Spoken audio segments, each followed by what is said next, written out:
इतिहास, वो जो सिखाया गया और बताया गया, और वो जो छुपा लिया गया, छिपाकर रखा गया। क्या सच में चंद्रगुप्त मौर्य ने महान सिकंदर को हरा दिया था, या ये एक मिथक है, या फिर ये वो सच्चाई है जिसे दुनिया से छुपा लिया गया, छुपाकर रखा गया। एक तरफ चंद्रगुप्त मौर्य, नंद वंश से निकाला गया एक बालक, जिसकी आंखों में पूरा भारत जीतने का सपना था।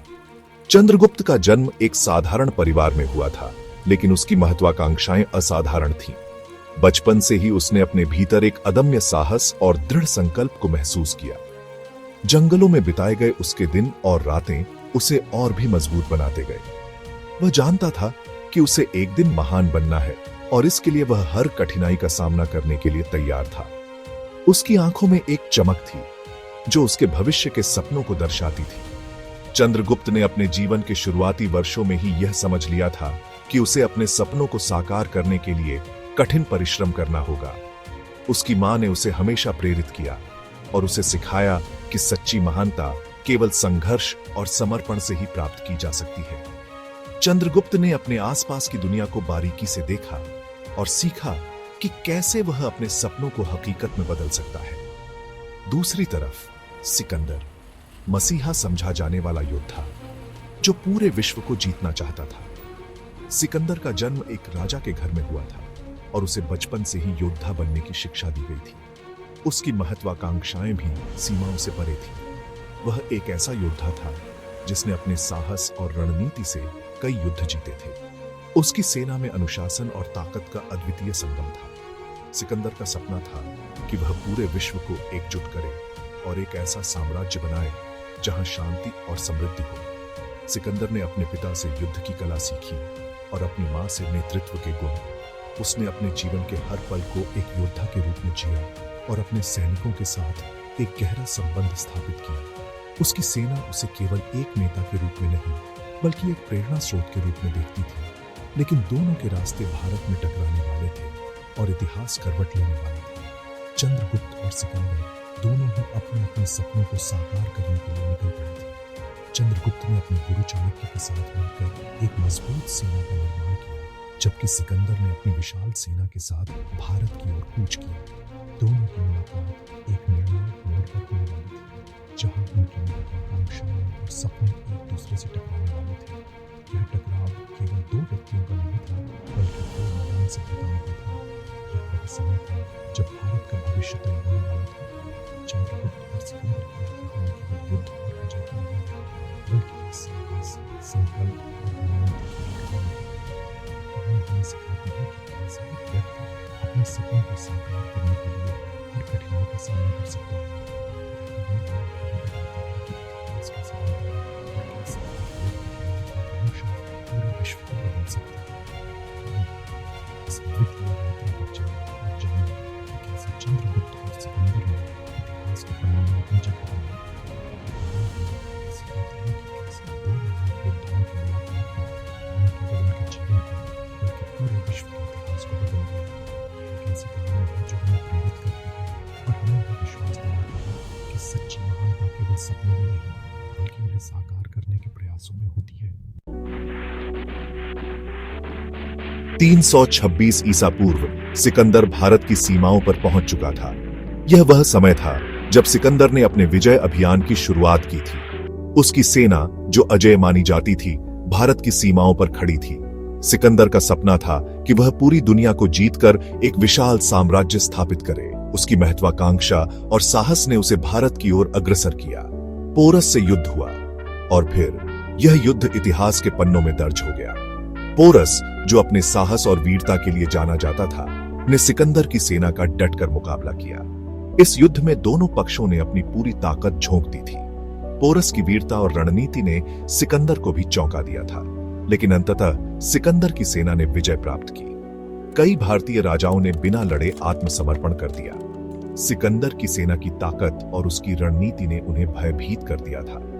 लेकिन कुछ राजा ऐसे भी थे जिन्होंने अपनी स्वतंत्रता के लिए संघर्ष किया। इन राजाओं ने अपने राज्य और जनता की रक्षा के लिए हर संभव प्रयास किया, लेकिन सिकंदर की सेना के सामने टिक नहीं पाए। लेकिन तब तक उसे नहीं पता था कि एक साधारण सा बालक उसे इतिहास से मिटाने वाला है। यह बालक कोई और नहीं बल्कि चंद्रगुप्त मौर्य था। चंद्रगुप्त, जो बाद में मौर्य साम्राज्य का संस्थापक बना, ने सिकंदर के साम्राज्य को चुनौती दी।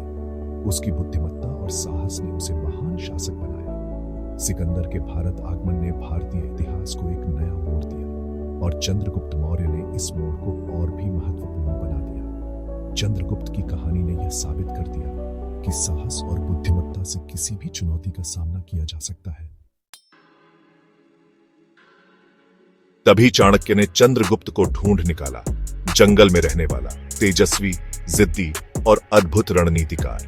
चाणक्य बोले, तू ही है जो भारत को विदेशी आक्रमणकारियों से बचा सकता है। और वहीं से शुरू हुआ चंद्रगुप्त का संघर्ष। सिकंदर के सेनापति जैसे सेल्यूकस और फिलिप भारत में फंस चुके थे। वे अपने विशाल और शक्तिशाली सेना के साथ आए थे, लेकिन उन्हें अंदाजा नहीं था कि वे किस प्रकार की चुनौतियों का सामना करने वाले हैं।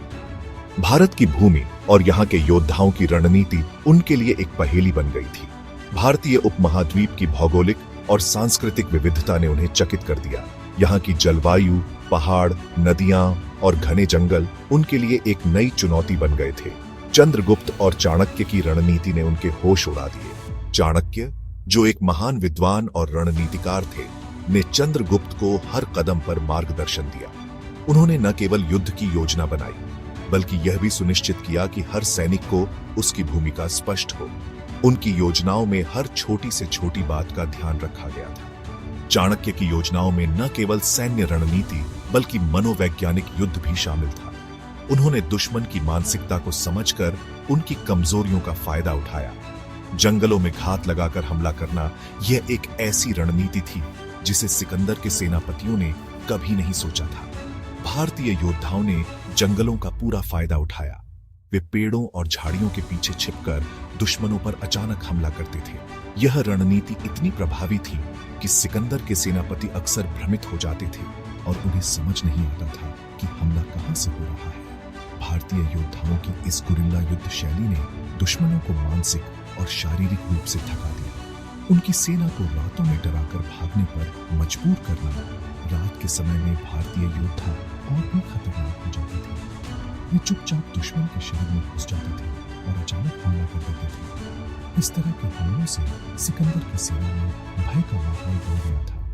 वे रात को सो भी नहीं पाते थे क्योंकि उन्हें हर समय हमले का डर सताता रहता था।